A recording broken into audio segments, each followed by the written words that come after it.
chug, chug, chug, chug, chug, chug, chug, chug, chug, Welcome back to the Wizard Staff. I'm your host, Guy. And I'm Blake.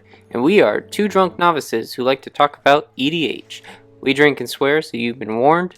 Please drink responsibly when you're talking about children's card games. Tonight we're doing something that I don't think you tend to think about, or I haven't seen anyone else really do this, but we're doing like a dictionary of magic words that you probably use from time to time, and maybe you know what they mean, maybe you don't, maybe you hear someone else use them, and we're just kind of like throwing out some words. Maybe you can like, you know, I feel like we just used the example of English class last episode where we talked about our primers. We're continuing on in that. We're continuing on in that idea. It's like a sub-theme. Right, where now you can go to your local game store and be like, ooh, look at this cantrip that I just played. And people will be like, whoa, what does that mean? And then you can impress them by saying like what that means. Though yeah. I think most people know. It's like slang. Learning how to talk like a Magic player. Personally, I definitely know that, at least, so we were talking about this, but like when we played Yu-Gi-Oh! These were some words that would get used, and I didn't quite know like their origin, but I kind of knew what they mean. And Magic the Gathering, being the first trading card game, kind of started a lot of these. And it's kind of cool to see like where did they come from and like how they got to be where they are today. So yeah, and I'd also like to just say, like, I feel like this is an important episode to talk about. It's been one that I've actually been wanting to do for quite a while, because learning the terms of Magic and like talking like a Magic player, even just like the bigger concept of like learning certain terms to fit into certain groups. Like if you're going to do a new hobby, just like learning the vocabulary of people who play like League of Legends, or learning the vocabulary of like if you're a car person. I don't know the first thing about cars. So like when car people start talking to each other, like they're on the same wavelength, but I don't understand what the fuck they're talking about. In a way, it's almost like speaking a different language. It is. You can like, you hear things being said, but you don't know what they're saying. So today we're gonna teach you how to speak like a nerdy Magic player. Yes, but before that, Blake, what are you drinking tonight? Well, I hopped on over to the little store and I got Crispin Honey Crisp. It's a artisanal reserve unfiltered hard cider. I really like ciders. I like apples. I'm from Washington State, which is known for their apples. And I was reading the description and it had the word mouthfeel. And I just really like the word mouthfeel. One word. Do you think that might be a slang term used among other beer drinkers or cider drinkers? Maybe it is. I'm not necessarily into the cider connoisseur community, if that You're is not a thing. an alcoholic? Yes. Yes, you are, or yes, you aren't? I have no comment. See, you're already a little tipsy. I can neither confirm nor deny. You're already a little tipsy, so I can like kind of, you know, get you to stumble here a bit. Yeah. What are you drinking? I am drinking, it's called Eclipse. I was downstairs in my Whole Foods and I was looking for something to drink. And I was kind of in the mood to just like spend some money. And I see this new bottle and it's $20. And I'm like, oh wow. Must be good. Must be good. Yep, must be good. It also has like wax with glitter over the bottle cap. And it's some nice design. And I'm like, okay, so $20, you know what? First time, sure, why not? I don't drink things enough, have like a good variance. So, you know, let's expand the palette a little. So come back upstairs. First, getting the wax off the bottle cap was kind of hard. And I start pouring this, and I already know that like I'm not gonna have a good time because the foam was like brown. And I was like, oh no, this is gonna be like one of those chocolate coffee. It was like a dark brown. I like Guinness a lot. We all know this. And normally when I go out to a bar and I'm like, what do you have that's closest to Guinness? They normally suggest some kind of really shitty chocolate coffee beer, and I never like it. I never like it. And normally the indication that it's going to be something like that is the brown foam. So as I'm pouring it in, I'm like, shoot, it's gonna taste like that. And I take my first sip and I'm like, yep. It's literally like drinking chocolate sauce. Like, I mean, that doesn't Hershey's sound too bad. Blake, all right. Go to your grocery store, buy a bottle of chocolate sauce, fill it up in like this kind of, I'm showing you the size glass, like a normal size glass. Just fill it up with chocolate sauce, and I want you to drink all of it. And then I want you to tell me, how do you feel after that? You're not gonna feel good. Just straight chocolate sauce? Just straight that's what it tastes like. It's thick, and it just has such a rich chocolate flavor, and I did not expect that.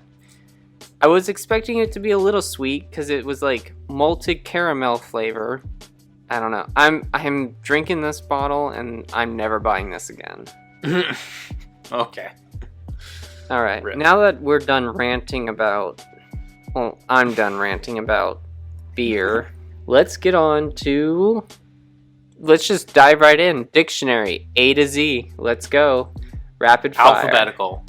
Rapid fire. Alphabetical. All right, Blake. Let's have you start. Okay, here we go. We're gonna start with Aggro. That's a type of deck that relies on heavy combat and like burn to deal lots of damage to your opponents. Like you hear the term aggro strategy. I'm aggressive. That's what it's short for. Aggro.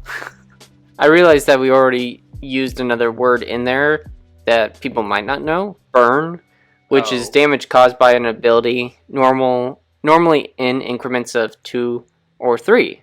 And before we get too deep into this episode, like if you're an experienced player and you know all these terms, still try to make it fun. Let's see if you know 100% of every term that we're going to go through. And this episode is more for like, the newish to like moderately into the game, like EDH players. And that's another caveat I'm going to add on to before we get too far down, is we are EDH players. We're going to mostly be talking about slang terms, especially within EDH, that maybe you're like, oh, why didn't you include this slang term or this slang term? It's like, well, we can't cover everything, and we're only going to cover like as much as we can within like a 1 hour time limit. So yeah, I'm not going to cover everything that's set in modern or legacy or vintage, but we're going to cover most of it. So with that out of the way, Guy, do you want to talk about the next word and get this train rolling? Yeah, so ally colors. So ally colors are white, blue, red, green, blue, black, black, red, and green, white. And those are the 2 color pairings that essentially those 2 colors synergize well with each other, or they are the ally colors that work together on the color pie. I will admit that this is something that I'm still trying to learn. Like there's certain 2 color combinations that are ally and some that are not. So this takes time to learn. The best way to think about it is which fetch lands are the most expensive and which aren't.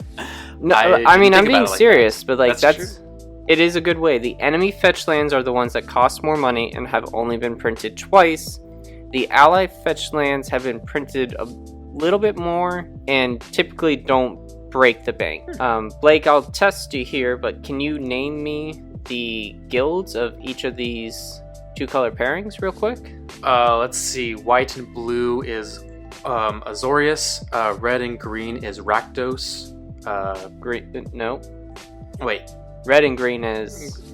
Oh, Garul, sorry. Blue and black is Dimir. Black and red is... That's Rakdos. And then green and white is Selesnya. So, you can already tell, like, I've been playing this for like 4 years and I still have trouble keeping it straight in my head. Mm-hmm. Oh gosh.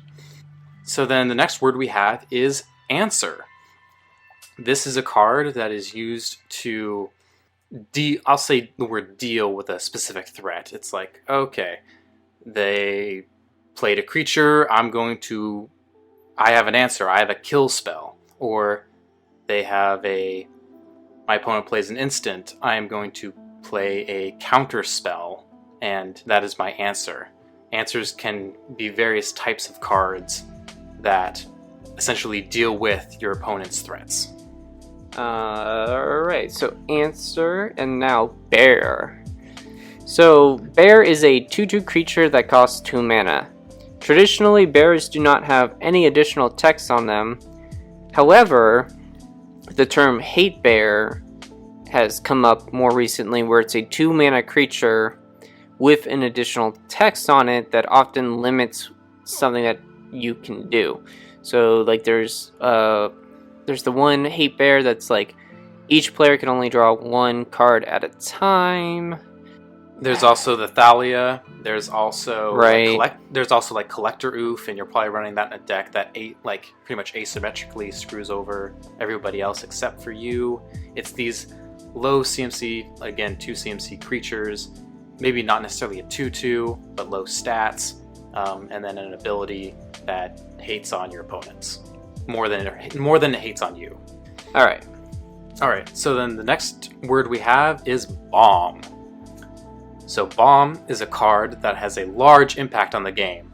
You'll especially hear this in more casual EDH metas, like, oh, it's like turn 13 or 14 or whatever, and they just drop Jingataxis or whatever, and you're just like, oh my god, this is a bomb, we need to deal with this, or we're all just gonna lose our hands. Like, it is usually, or it's something else. It usually decides the outcome of the game. It can be game ending. These are usually very powerful and or expensive creatures or spells. Cantrip. Card with an ability that allows you to then draw a card.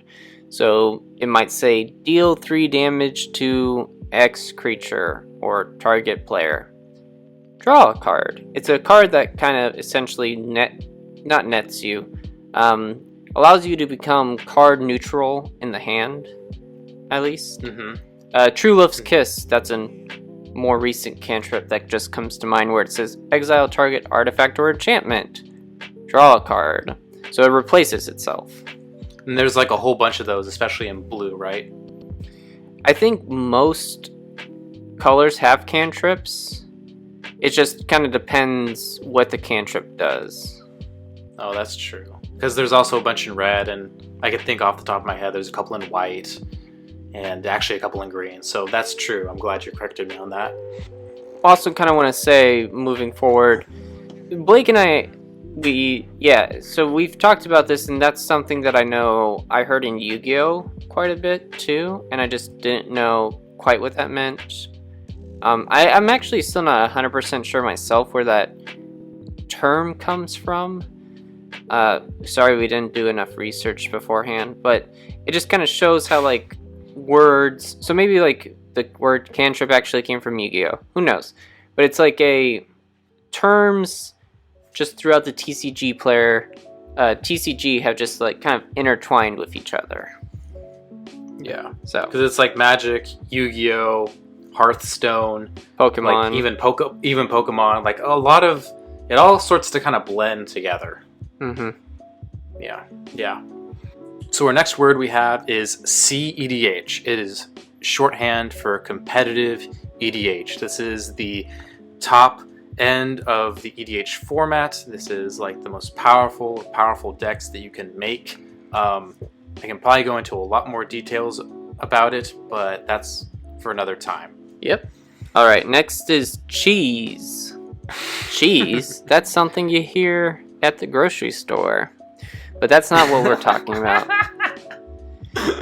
So something is referred to being as cheesy if the effect is annoying, or Blake's favorite word, unfair. Oh, God, don't get me started. Yeah. The word can sometimes be associated with also something being salty. However, I think the difference is salty is something that... like players get salty. Players get salty, right, about something that they are annoyed by. Cheese is something that a card does that is just, like, annoying to watch, or it's just overpowered in some players' opinions. So, like, would you say some people would find Cyclonic Rift cheesy? They'd find it annoying? Well, that's one that I think, yeah, it could go either way. Well, yes, Cyclonic Growth is cheesy, and then a lot of people get salty when someone else uses it. Quick note, like if you go on edhrec.com, they have like a salt section where like certain cards are like ranked based on how salty they make certain players. And, some of those cards make sense, and some of those cards don't. Like, Tabernacle of Pendrel Vale. It's like, how many people actually play with that? How salty is that actually making players? So, take that list with a grain of salt. Hey. Hey. Not funny. Alright, next word. Alright, so next word we have is Cheerios. Like the breakfast cereal. But instead, we're talking about a deck that has many zero-drop cards. What does that mean, zero drops? Well, it's a bunch of cards that cost 0 mana to cast. These are often artifacts, and you are often playing them in a deck where it's just like you just play out a bunch of Cheerios and it's probably getting used. It's probably helping your deck in some way. I didn't know that term until Urza came around, the mono blue one, because the strategy was to play Cheerios because you essentially just play a lot of zero-drop artifacts and they become your Mox Sapphire, zero-drop taps for a blue. And you also see a lot of Cheerios in SRAM Senior Edificer, where you just play a bunch of zero-drop equipment and, mono white. That's how you maintain some card advantage and just churn through your deck really fast and do some stuff. Yeah. Alright, to be on a clock. The calculated number of turns that a player has before they lose the game. So example, if player A has 15 life with no creatures, and player B has a 5/5, then player A is considered to be on a 3-turn clock, because player B could attack that player 3 times with a 5/5, and unless if player A has some kind of way to respond, then they're going to die. So if you hear someone say you're on a 3-turn clock, that means you have 3 turns before you're dead, basically. Unless you do something to change the board state or something. Actually an acronym we have is CMC. And this stands for Converted Mana Cost. And honestly, I feel like this is one of the most important acronyms you should learn once you are first starting to get into Magic, and especially EDH. It's just what CMC means. So again, it's Converted Mana Cost, and an example would be Counterspell. It costs blue and a blue, so it has cost 2 mana. We say it has 2 CMC. Another example is Cancel. It's 1 generic, blue and a blue, so that's 3 CMC. It's the amount of mana that you have to spend to cast a spell. This will really help you understand how much a card costs, and to figure out whether the cost of that card is worth its effect. And we'll talk about this later. Your mana curve, like how to build your deck, understanding the CMC of your cards really helps. Yep.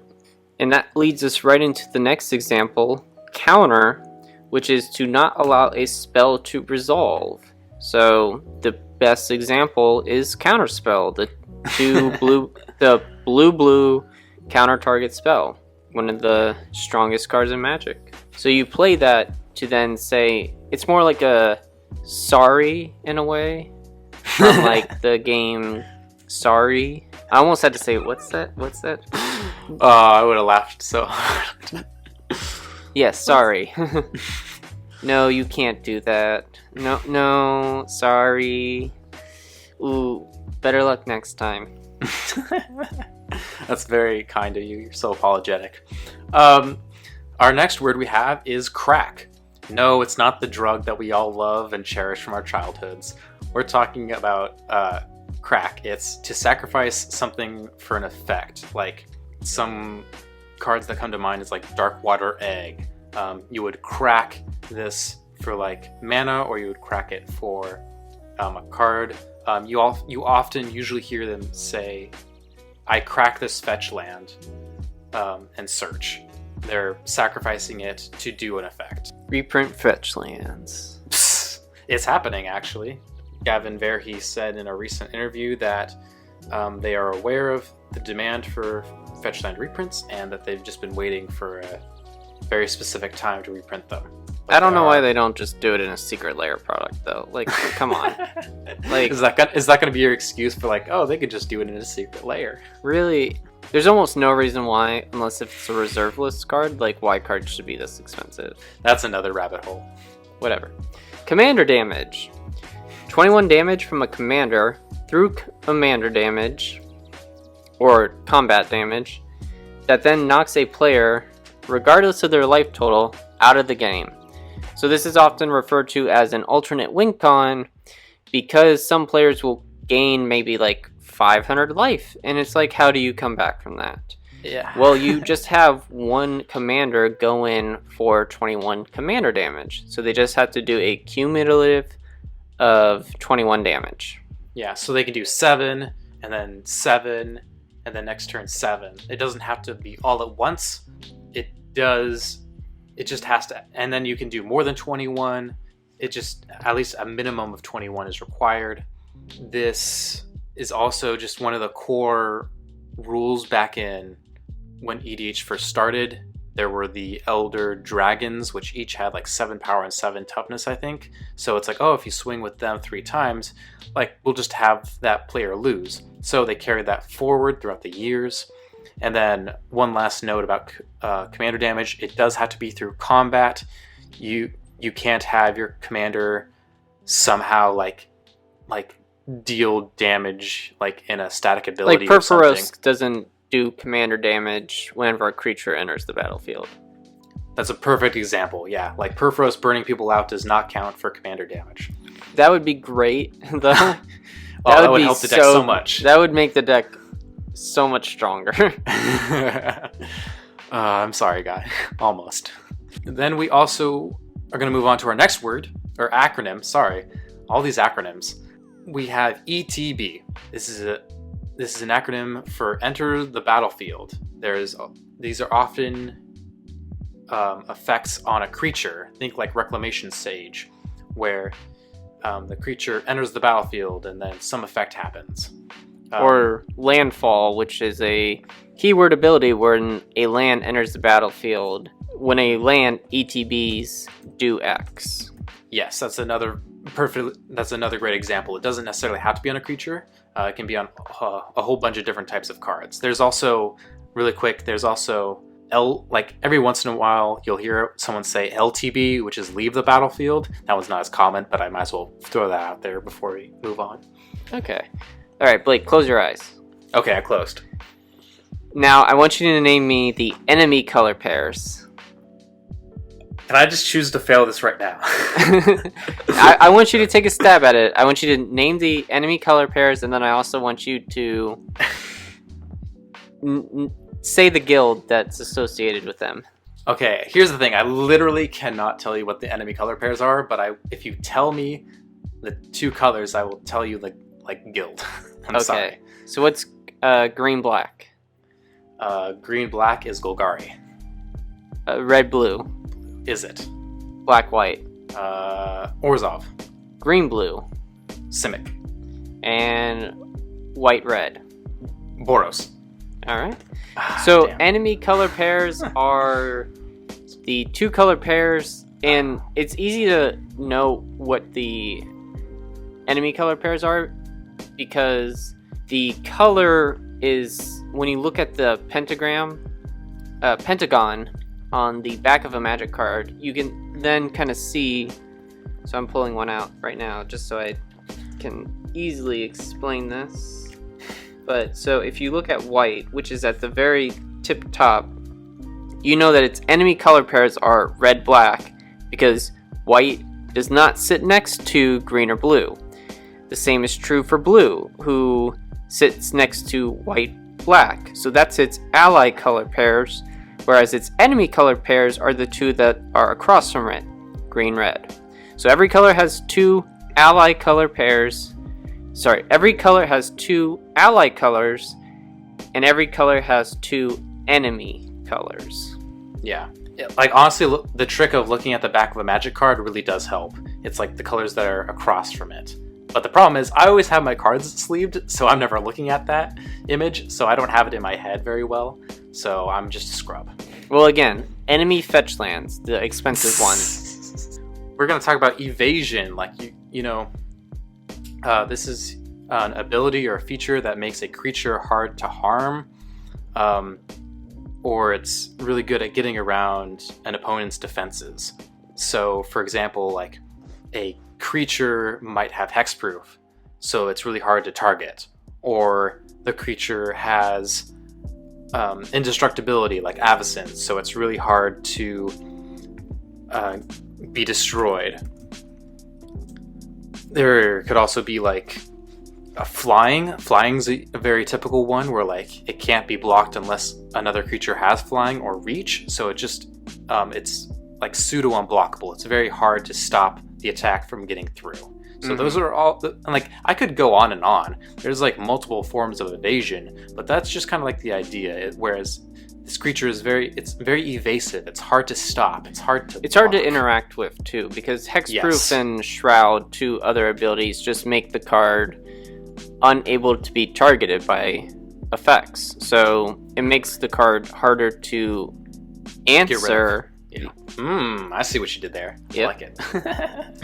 Alright, next we have Fire Breathing, which is an ability on a creature that costs typically red or some other color in addition, and other mana too, where then you tap a red and you give the creature +1/+0. This was first found on the card Shivam Dragon. It's one of the more famous Magic cards. It was in the original Alpha set, and you typically see it on cards now, where, another good way of showing off Perforos is he gives Fire Breathing to all your creatures because you tap 2 and a red, and then you give all your creatures like some kind of like boost of a +2/+0. It's definitely from like that very first card. So the next word we have is Flicker or Blink. They're kind of synonymous terms. They're slightly different, but for the purposes of this episode, they're basically the same thing. This is when you have a card exiled and then return to the battlefield shortly after. So you can literally look to the card called Flicker, which did this.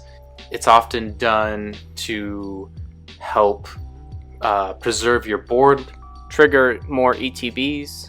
More ETBs, yeah. So it's kind of hard to say some of these words without like then getting into like other terms. You ever notice that? Yeah, but I think we're kind of getting now. We've covered some of these where we're now able to like say a few of these words. Preserve your board. It's really good with ETBs. It's often in white, sometimes in blue. Those are the colors that they're usually in. Next, this isn't really a term that applies to the game. This is more of a term that you hear just kind of about the storyline of Magic. The lore, yes. So the Gatewatch, which is a group of planeswalkers who band together to protect the multiverse. And I know that's kind of hard to explain without some of the other words, so just bear in mind, we'll go over a few of those later. Yeah. The Gatewatch is just like the group. The Avengers. Planeswalkers. Yeah, it's basically the Avengers of Magic. That's a good way of putting it. Yeah. Alright, then we're going to talk about the next word, which is Guild. This refers to the 2 color pairings on Ravnica. A certain plane or world in the Magic storyline. Multiverse, yes. Storyline. It's important to note that not all dual colors cards are referring to a guild. That's only like when you're specifically on Ravnica. Correct. And so that I just wanted to make clear, even though the guilds are like something that are like strictly associated with Ravnica. You don't see the guilds typically outside of a Magic plane.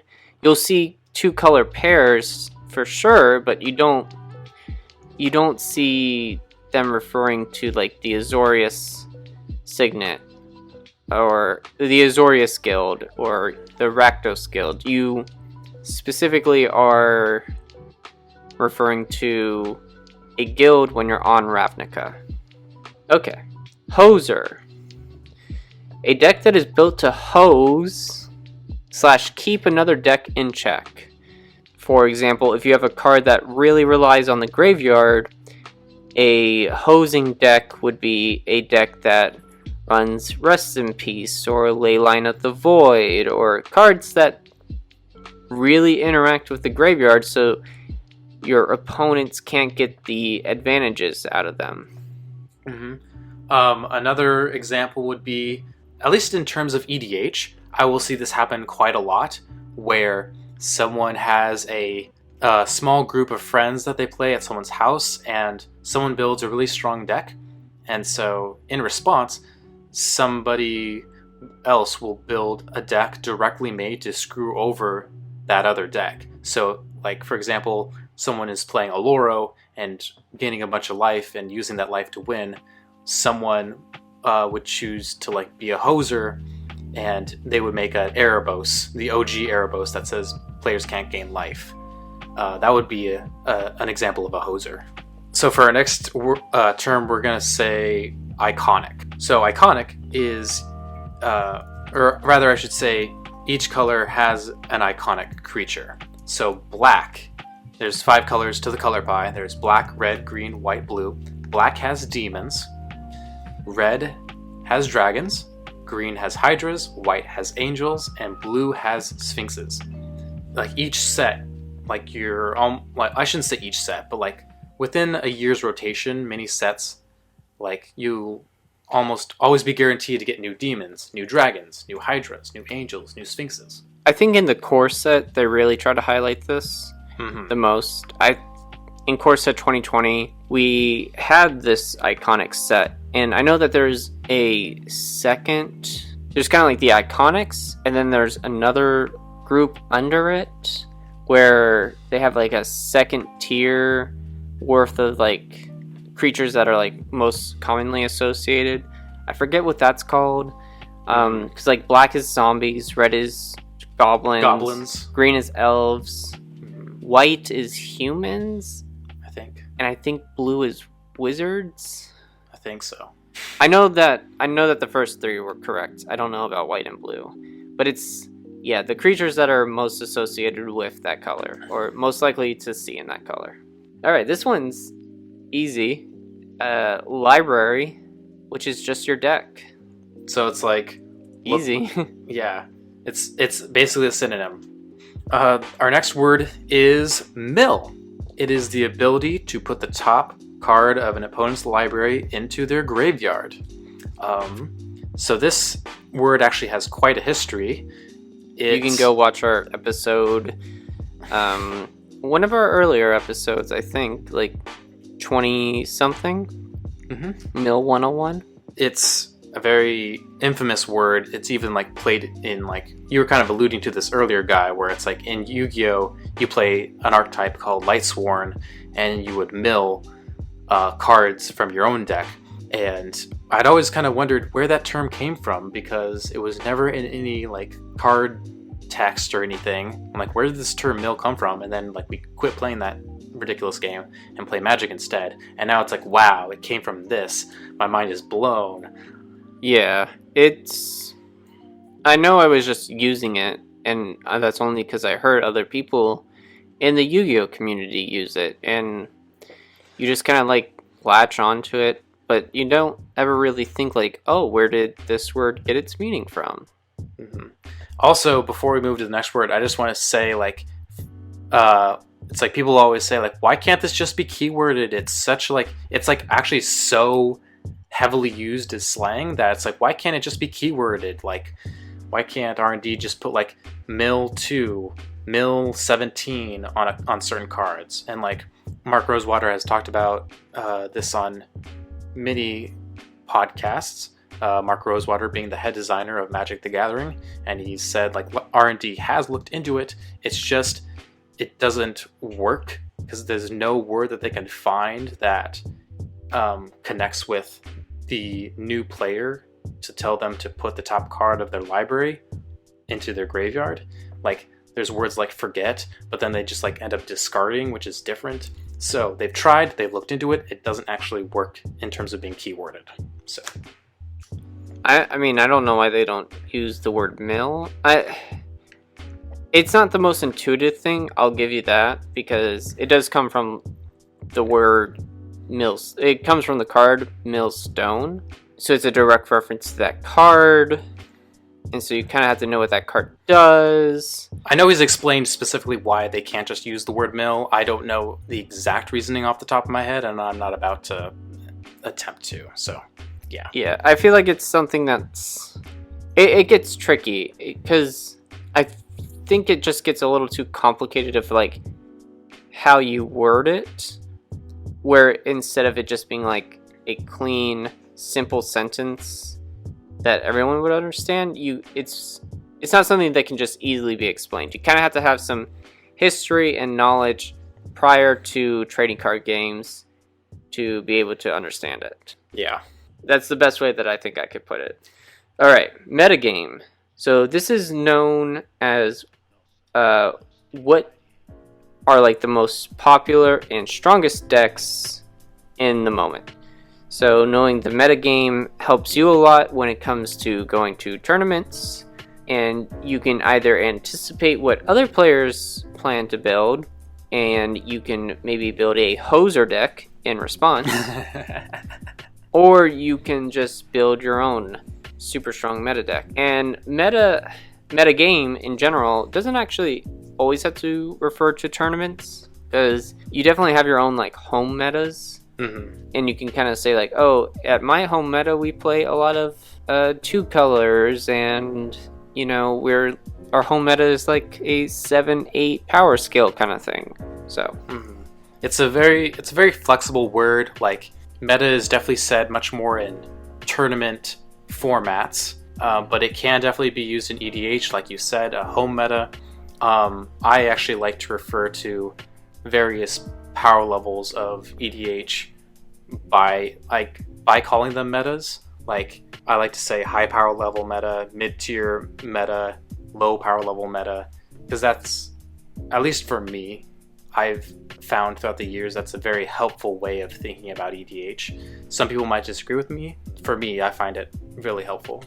Okay, our next word is midrange. This is again another term used in more tournament formats, but it still kind of holds a bit of place in EDH.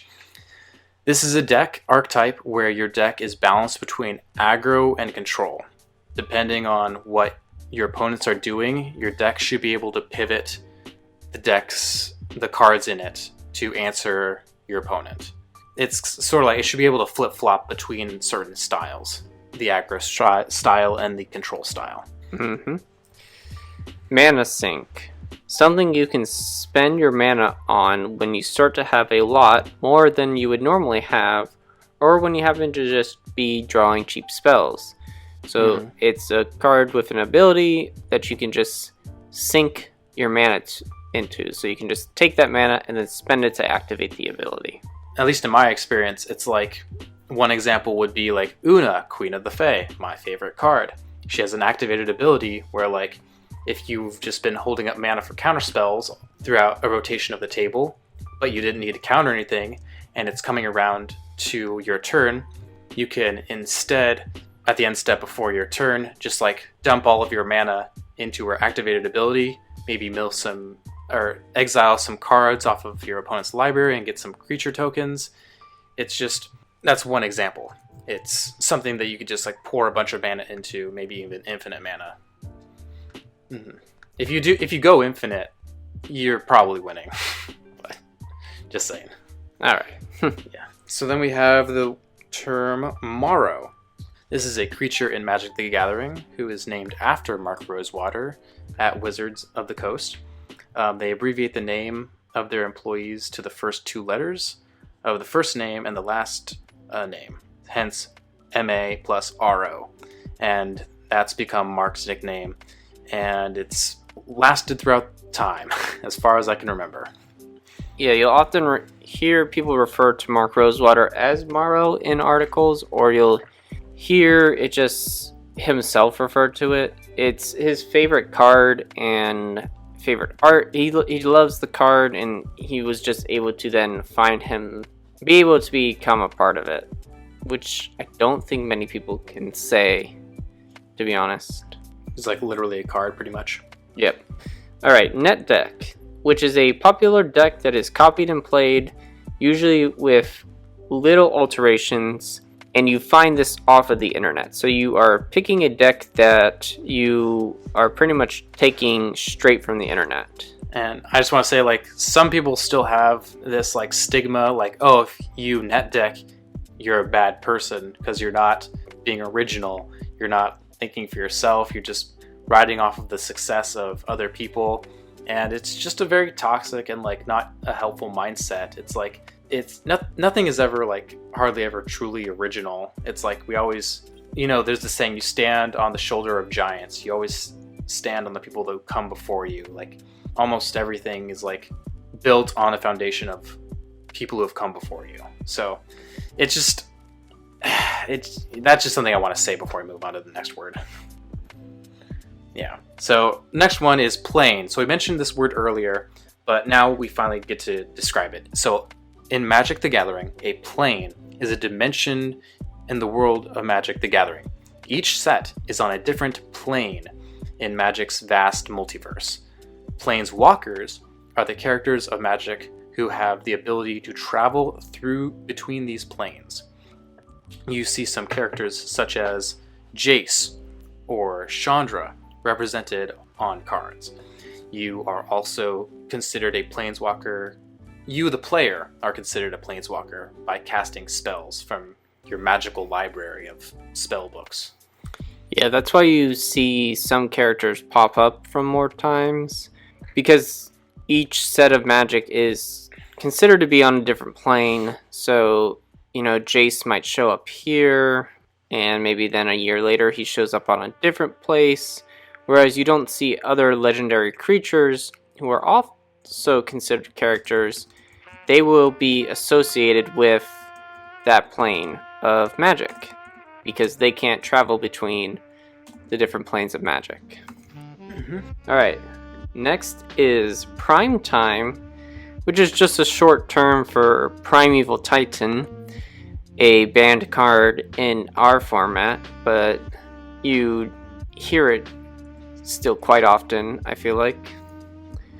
And then Steve, in the similar vein, is often referred to as the Sakura Tribe Elder. Yeah, there's just like a whole bunch of specific cards that have nicknames. There's also like Gary. Gary, Great Merchant of Asphodel. And then there's also Bob, the Dark Confidant. There's a whole long list. Skithrix, Skittles, yeah. There's like a whole bunch of those kinds of cards. Mm-hmm. So then we move on to the next word, proxy. This is, I hear this word a lot. It's to take a cheap or blank card and create a fake version of a more expensive card that is used for playtesting purposes. Sometimes tournaments. I don't think tournaments actually allow proxies. I think only in like EDH metas do they allow proxies. Yeah. Sometimes. For sure not Legacy. Yeah. Or any kind of like Wizard sanctioned event. Yeah. Proxies are a little bit of a touchy subject. You kind of need to figure out where you're playing them and if the people you're playing against, or if you're in an environment that accepts proxies. This is something that you want to look into before, I'm just going to proxy 75 cards for my EDH deck. Be a little bit careful, look into this subject a little bit more before doing that. So then we have another term, which is pub stomper. So, if you're a pub stomper, you are an asshole who intentionally targets weaker players or decks to win. This is especially, it might be used in other formats, but it's especially a big issue in EDH. You're just like someone who like generally like has nothing else going on in their life, so you're like, oh, I'm just gonna smash and win all these games of EDH at my like local LGS. Right, because EDH is considered the casual format, so someone who's coming to win intentionally and try and just like beat other players and make sure that they don't have a good time at a local game store, that's just kind of a toxic behavior.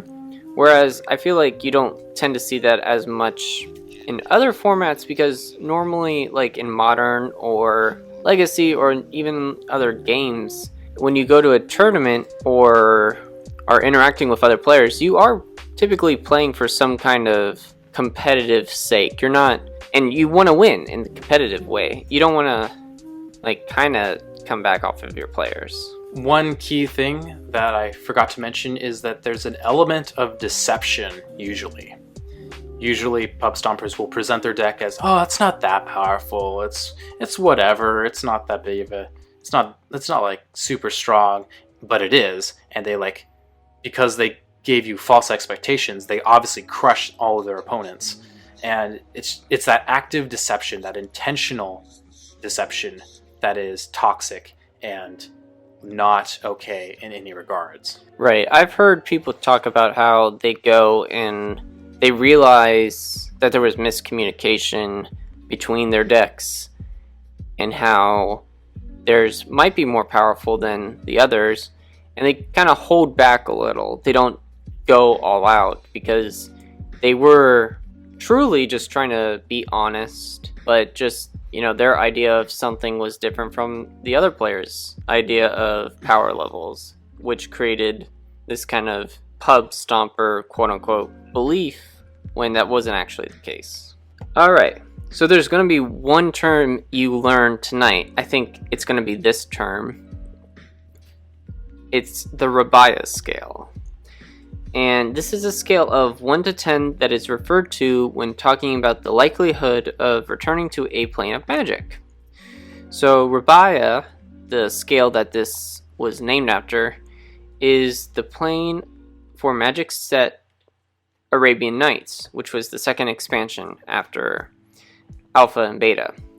And it's a strict inspiration from the Aladdin stories, A Tale of 1001 Nights.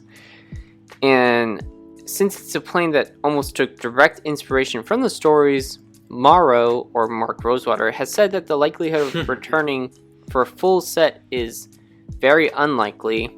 So it is ranked as a 10, and he doesn't say it's impossible, but it's just the stars have to align for it. I know that like on some cards, like in Modern Horizons, they had some like direct Callback. Like there was the one flying blue creature that did what the Bazaar of Boghad does. Mm-hmm. Is it Magus? No, I don't know, but oh yeah, the flying dude on a carpet. Right. Yeah, I don't know what that card name is. We'll put it on screen if you're watching on YouTube. Mm-hmm.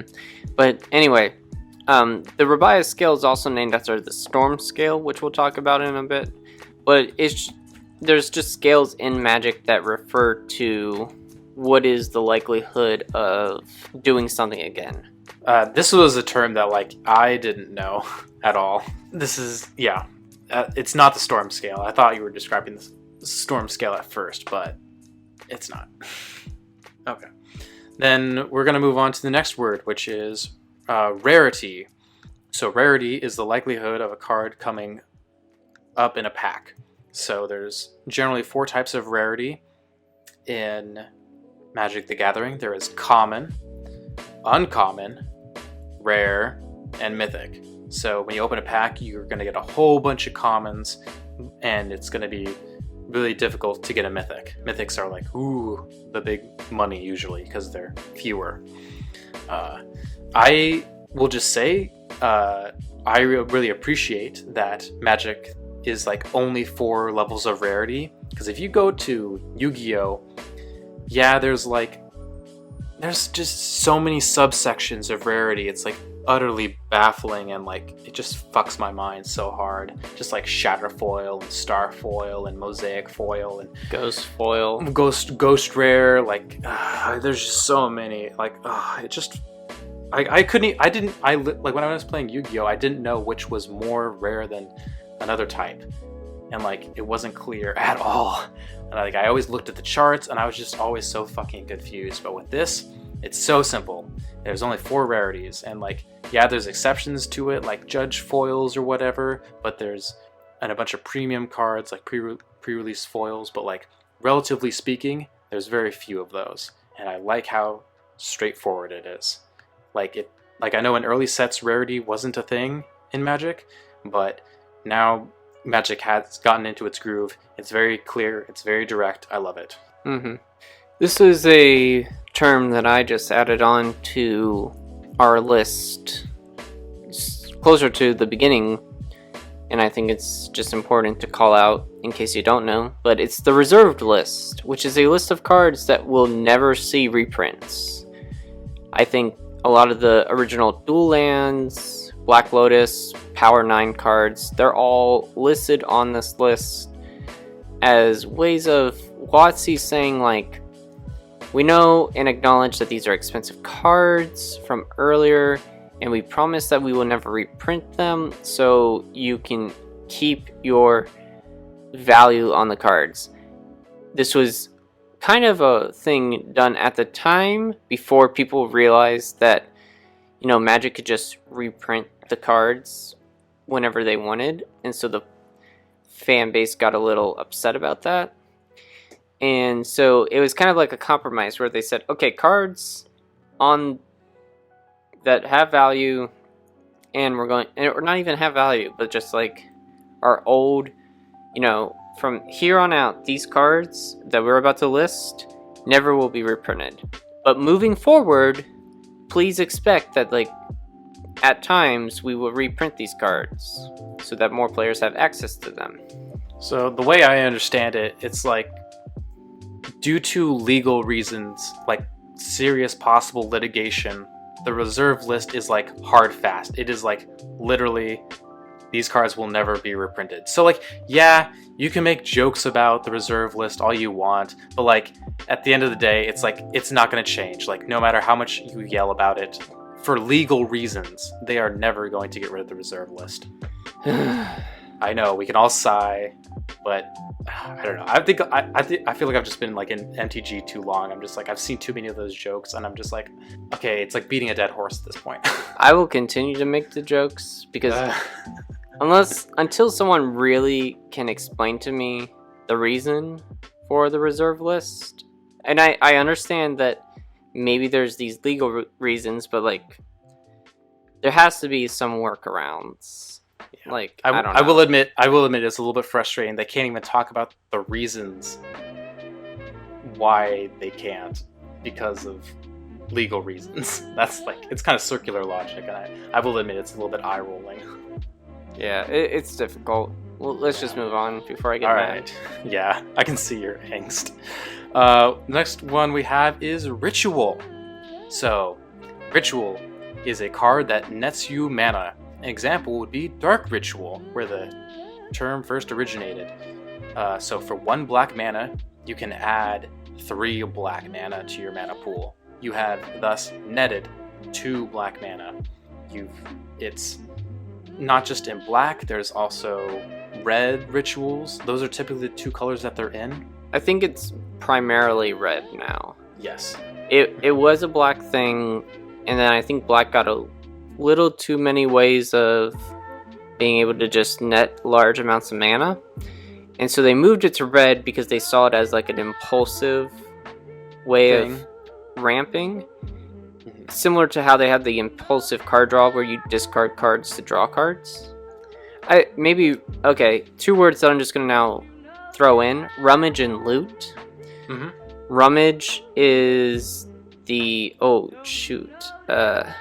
Rummage is discarding to draw, and loot Correct. is to draw to discard.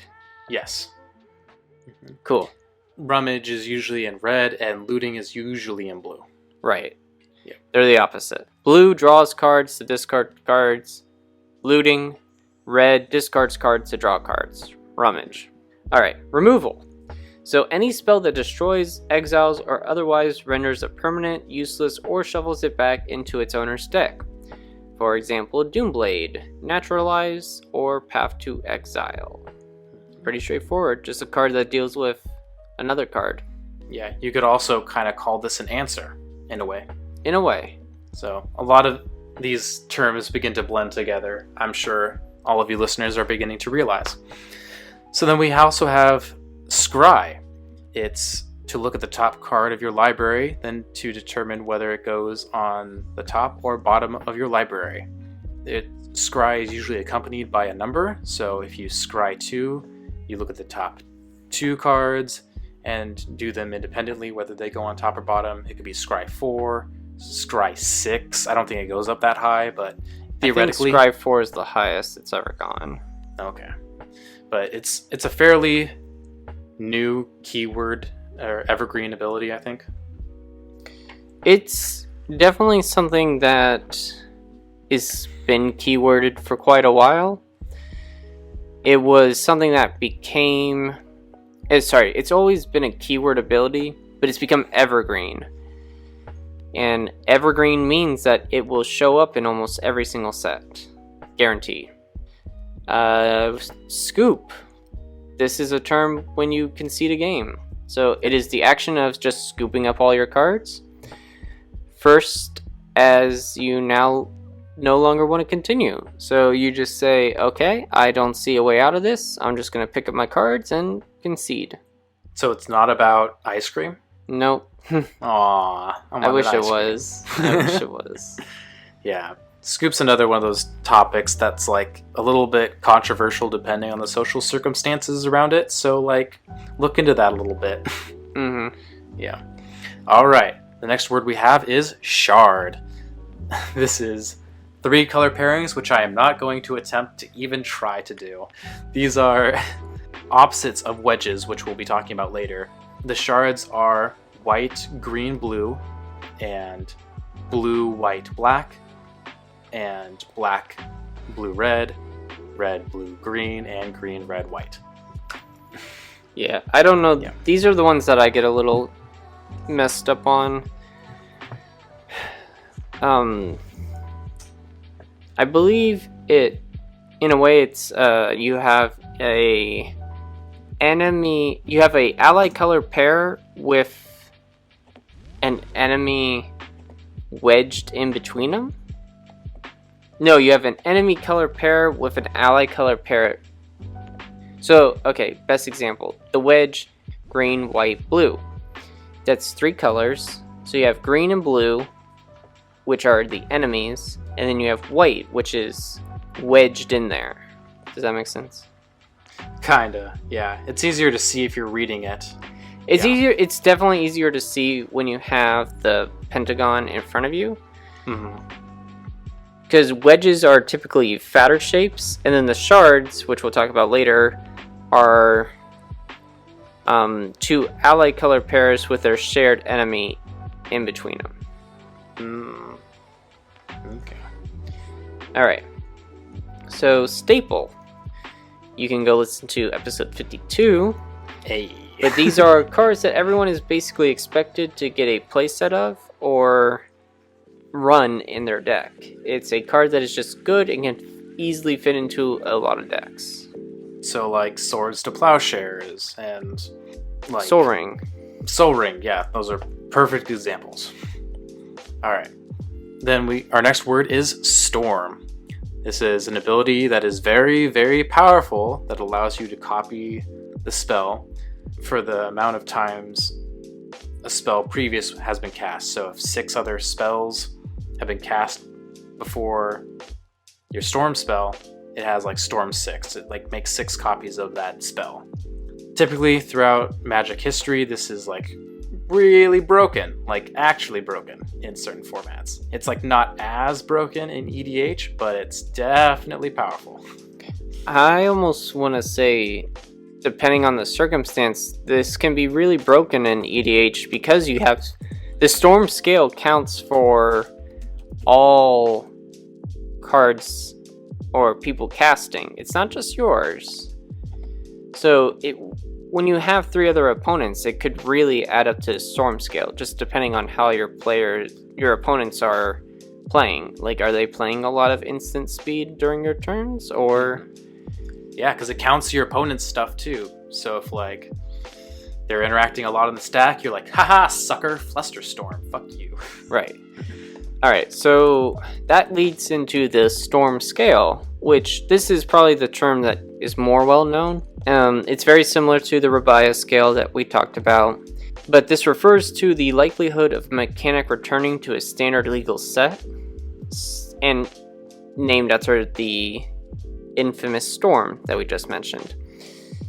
It doesn't mean that this mechanic will never return necessarily. We did see some new storm cards in like Modern Horizon or in some of the unsets, but that's because they were able to be put aside and have an interaction, like a more limited card pool, or were in just a larger card pool where it doesn't matter. So in the smaller card pool, they tend to be like the powerhouse cards, but when you put like 1 or 2 new ones into like this large like 10,000 card pool, it's not as impactful. All right, so the next word we have here is storm. Or sorry, not storm. We already did storm. Stacks. And if you are interested in that, go listen to our episode 15. But stacks is a specific type of effect that often symmetrically slows down all players. Whether it's limiting you in the number of spells you can cast, whether it's telling you how many lands you can untap, whether it's some other telling you how many creatures you can untap. It's effects that are meant to slow down the game, and often they are in decks that are built to get around the stacks effect and help you win. A very common key card when you think of stacks, at least in EDH, is Winter Orb. These are also types of effects that some people really do not like going against, so they could be very salt-inducing, make people very salty. So it's again one of those you need to be socially cognizant of the people around you, whether that's okay in their meta. Wow, full circle here. Full circle. This next one, I'm just gonna say, stay tuned. Super Friends. It'll be our next episode, actually. And just to kind of give a high level summary without going into it too much, it's a deck based around Planeswalkers. That's all we're saying. Yeah, that's basically it, actually. It's really not too much more complicated than that. It's a deck filled with Planeswalkers. So, the next term we have is Sushi Hole. Especially if you're listening recently, and who knows, maybe if you're listening a year or two, you'll still remember all of this. Maybe it's still relevant, who knows. But Sushi Hulk refers to a, air quotes, tier 0, air quotes, deck that runs Thrasios and Tymna as the commanders, and is currently considered the strongest deck in EDH at the moment. And we could say a lot about this deck, but that's not the scope of this video. Maybe another time. Yeah. Synergy. Cards that go well together and should be used together as much as possible are referred to as having synergy. So the higher the synergy, the better the combo. So like when someone's like, oh, this card affects this other card I have, which then affects this other card I have, and it just leads to a bunch of value that's going to win me the game. Like, that's synergy, right? Correct. Yeah, synergy. I love synergy. Everyone loves synergy. So we're going to move on to our next word, which is top-down. This is a term especially used by Mark Rosewater when describing design for Magic the Gathering. It's often a card is top down if it is inspired by something from our world. So an example would be the Theros gods were inspired by our world, the Greek gods. Right. And reverse, bottom up, is when a set or idea of Magic is referred to or built around kind of the mechanics. So Landfall, being the prime example, was a bottoms up design where they said, what if lands mattered? Or how can we make lands matter more? And so that's how they were able to build Landfall, exploration of territory, Zendikar. Yep. And so we're reaching the end here, folks. We're going to wrap up with a few last couple words, one of which is tuck. This term has definitely fallen... Well, I'll just describe it first. Tuck is when you put a card on the bottom of a player's library. So for anyone who's a more veteran EDH player, this is when you would take a card, often someone's commander, and you would put it at the bottom of someone's library.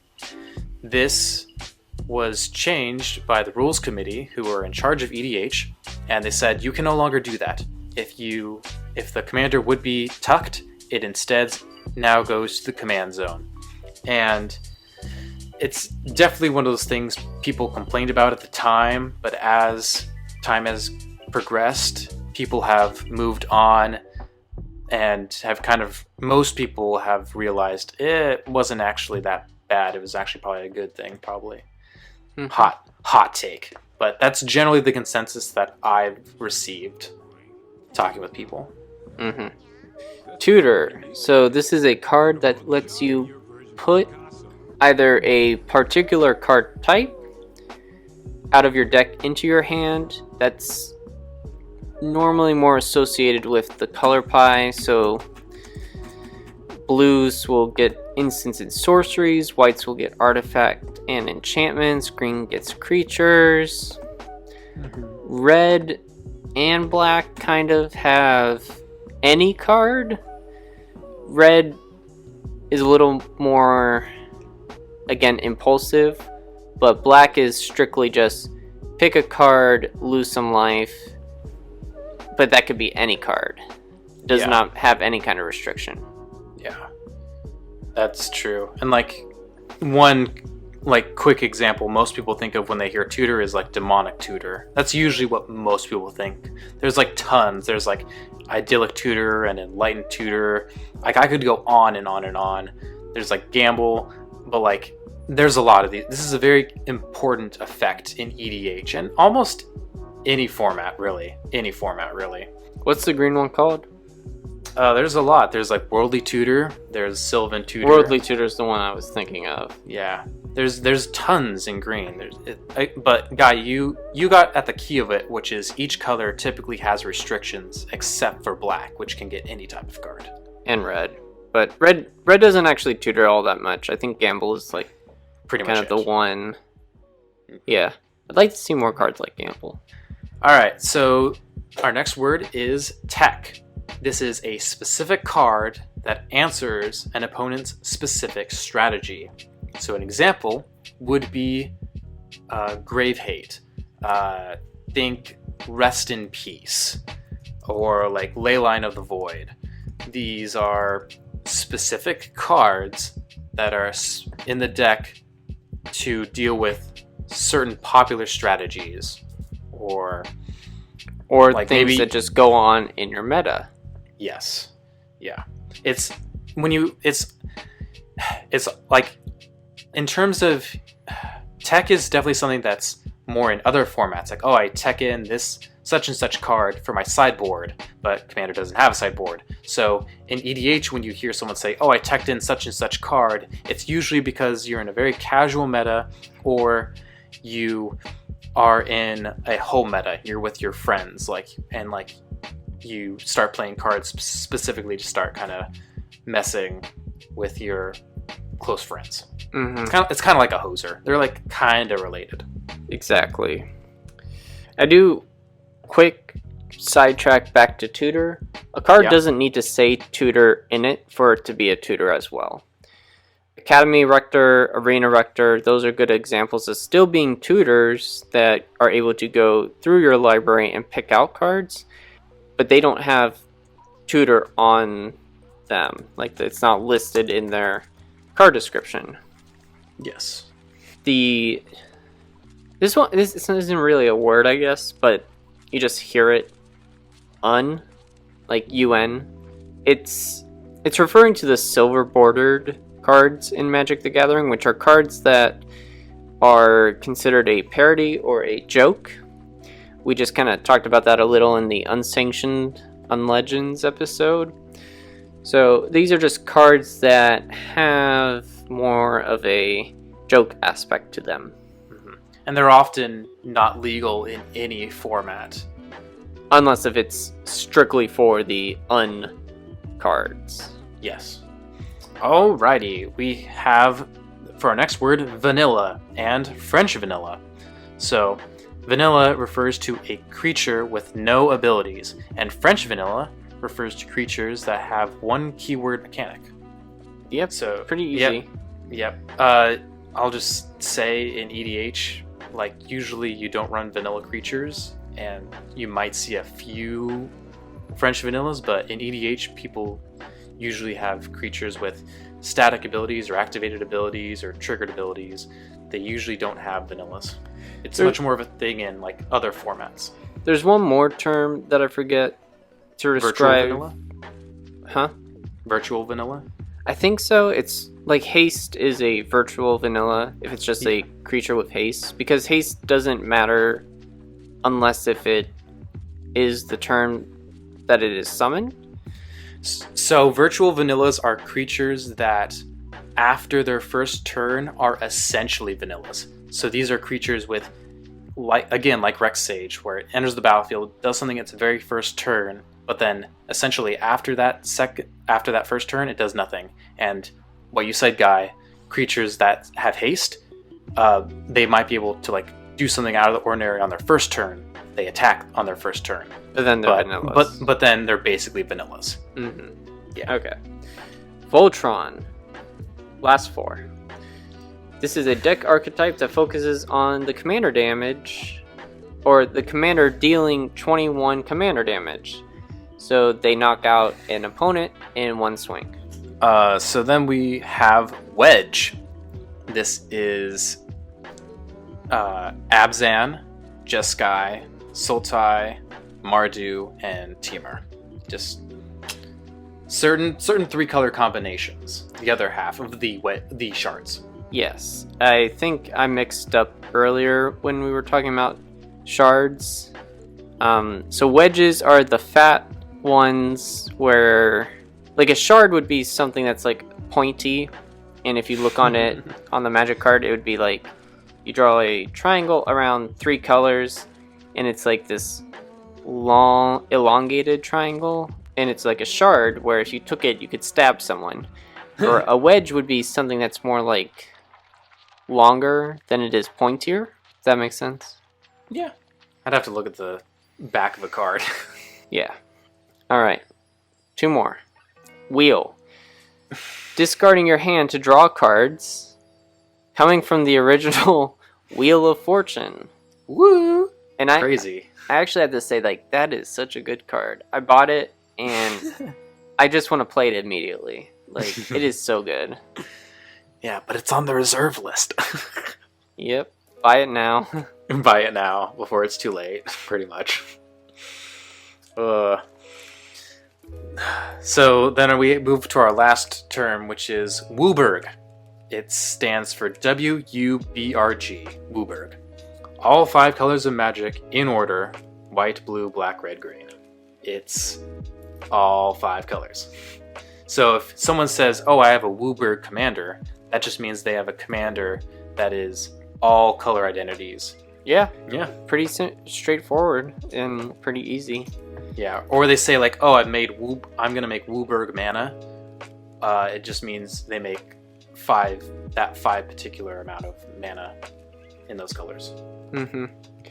And I know, so Blake, you have written down here just a couple more like deck strategies, and you kind of categorized it as there are 3 main ones. So aggro, control, combo. And then you kind of have like your subsets: big mana, burn, chaos, Cheerios, extra turns, group slug, group hug. We can go on. I think just a couple that I'm gonna quickly call out is like group hug, which is, you know, a deck that's meant to encourage all players in playing and kind of give effects that help out everyone. So like you're trying to help everyone draw cards. You're trying to like encourage like not being like an enemy, but you're more of like an ally to everyone.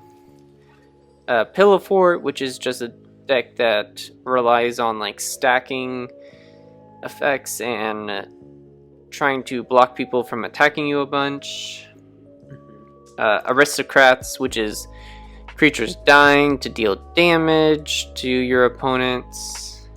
Yeah, Enchantress, which is enchantment matters to play enchantments and then probably draw cards off of them.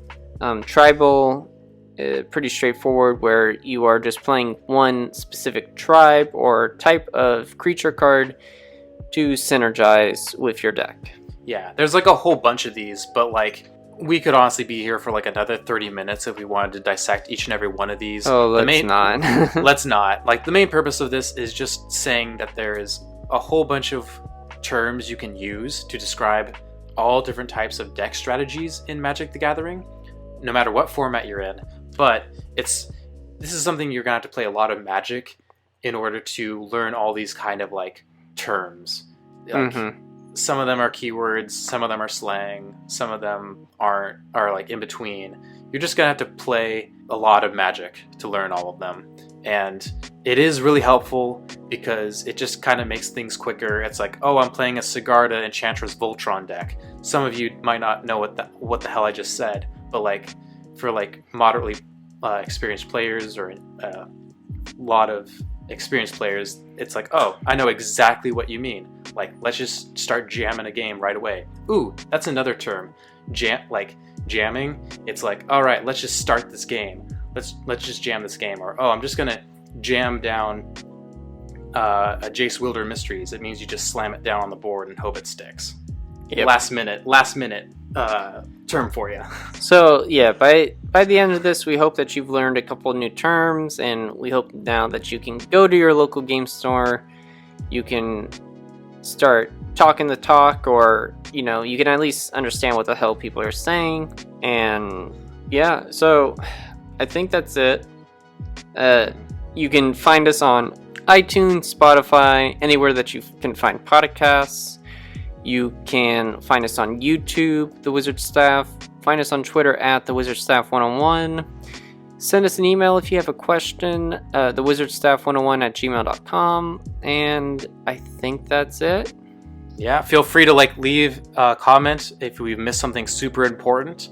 But again, we couldn't cover everything. We just tried to get all the main important stuff. Yeah, if there's a word that we missed and it's one that you're super passionate about, just start making a bank of ideas or other terms that we missed out on. Just like start writing them down in the comments. Let's make this like a really good MTG dictionary just for anyone. All right. Thank you very much for listening. We hope you had a great night. We'll talk to you again soon. Peace.